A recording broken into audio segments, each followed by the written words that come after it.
పడి ఎదిగాడు. తర్వాత సినిమాల మీద ఇంట్రెస్ట్తో చిన్నప్పటి నుంచి నటుడుగా చేసుకుంటూ తర్వాత సినిమాలు తీసి ఎదిగాడు అనేది అందరికీ తెలుసు. తెలిసిన తెలంగాణ బిడ్డ ఇప్పుడు తెలంగాణ బిడ్డలు అందరూ తెలుసు. నా జీవితం నేను జెడ్పీహెచ్పీ స్కూల్ షాద్నగర్ దగ్గర ముగిలిగిద్ద అనే గ్రామంలో చదువుకొని వచ్చినాన్ని. నాకు మా కాన్వెంట్లు మేము ట్యూషన్లకు పోయి చదువుకోవాలా. జెడ్పీహెచ్ స్కూల్ షాద్నగర్ నుంచి 9 కిలోమీటర్ల బస్సులో పోయి చిన్న స్కూల్లో చదువుకొని వచ్చిన పిల్లలం మేము. మాకు మా తెలంగాణ మీద మాకున్న ప్రేమ అభిమానం అన్ని చెప్తున్నాం. మేము మా జీవన ఉపాధి కూడా మీకు చెప్పాలి కదా. రేపు పొద్దున ఎవరో మీ పోటాళ్ళు నీకేం రైట్ ఉందని అంటే ఆయనకు కూడా నేను ముందే ఆన్సర్ ఇస్తున్నా. ప్రకాష్ రాజ్ మీద ఎందుకు ఇంత సీరియస్ గా చాలా గట్టిగా విరుచుకుపడ్డారు? నేను చాలా రోజుల నుంచి చూస్తున్నా. జస్ట్ ఆస్కింగ్ అని కొటేషన్ పెట్టి ఆయనకి సంబంధం లేకుండా నువ్వు ఎవరినైనా అనుకో, నేను సంబంధించను, నీ ఇష్టం, అది నీ వాక్ స్వాతంత్రం, నువ్వు ఎవరైనా తిట్టుకో, నీకేం సంబంధం అండి?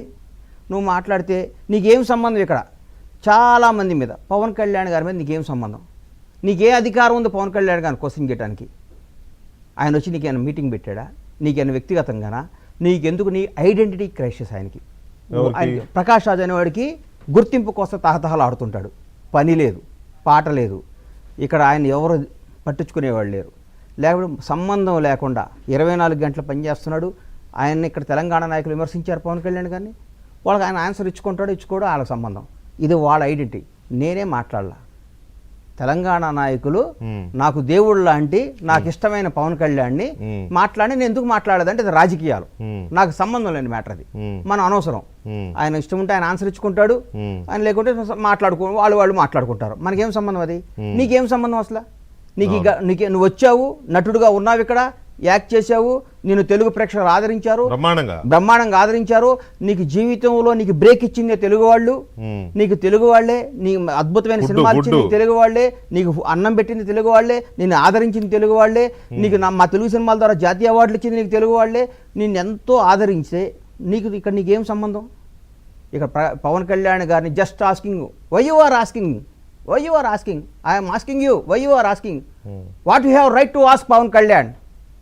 Who are you? You are from Karnataka. నువ్వు కర్ణాటక జనంలో నువ్వు అదన్నా విధానం నువ్వు చెప్పు. నేను తెలంగాణలో రాజకీయం చేస్తా, నాకు కర్ణాటకతో సంబంధం లేదు, తమిళనాడుతో సంబంధం లేదు, నా ఓటు హక్కు ఇక్కడే, నేను తెలంగాణ ప్రజల కోసం పోరాడతా అని చెప్పు. నువ్వు 100 క్వశ్చన్లే పవన్ కళ్యాణ్ గారిని నేను స్వాగతిస్తా.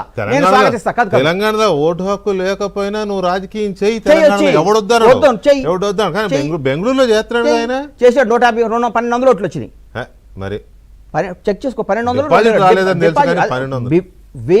వేలు కూడా రాలే, 100 ఓట్లు వచ్చినాయి ఆయనకి. నువ్వంటే నీ క్రెడిబిలిటీ అది, నీ క్రెడిబిలిటీ అది. 1200 ఓట్లు వచ్చినాయి, డిపాజిట్లు కోల్పోయావు. నువ్వు మాట్లాడితే ఎవరిన పడ్డా, ఒక ప్రధాని కావచ్చు, ఒక హోంమంత్రి కావచ్చు, ఒక ముఖ్యమంత్రి కావచ్చు, ఒక మంత్రి కావచ్చు, ఒక ఎమ్మెల్యే కావచ్చు, ఒక ప్రతినిధిని, ఎవరినైనా జస్ట్ ఆస్కింగ్. ఇప్పుడు పవన్ కళ్యాణ్ గారు సినిమా షూటింగ్ చేసినట్టు ఆస్కింగ్ అంటే ట్విట్టర్ ఉందని. పవన్ కళ్యాణ్ గారు ఇప్పుడు ఆంధ్రప్రదేశ్కు ఉప ముఖ్యమంత్రి, 100%. ఓకే, జనసేన రాజకీయ పార్టీ, ఈ దేశంలో ఎక్కడైనా పోటీ చేసే రైట్ ఆ పార్టీకి ఉంటుంది కదా. ఆయన ఏదో ఆంధ్ర తెలంగాణ అనగానే చిన్న డిస్టర్బెన్సెస్ అప్పుడప్పుడు రేజ్ అవుతూ ఉంటాయి, ఏదో కారణాల వల్ల. దాన్ని మనం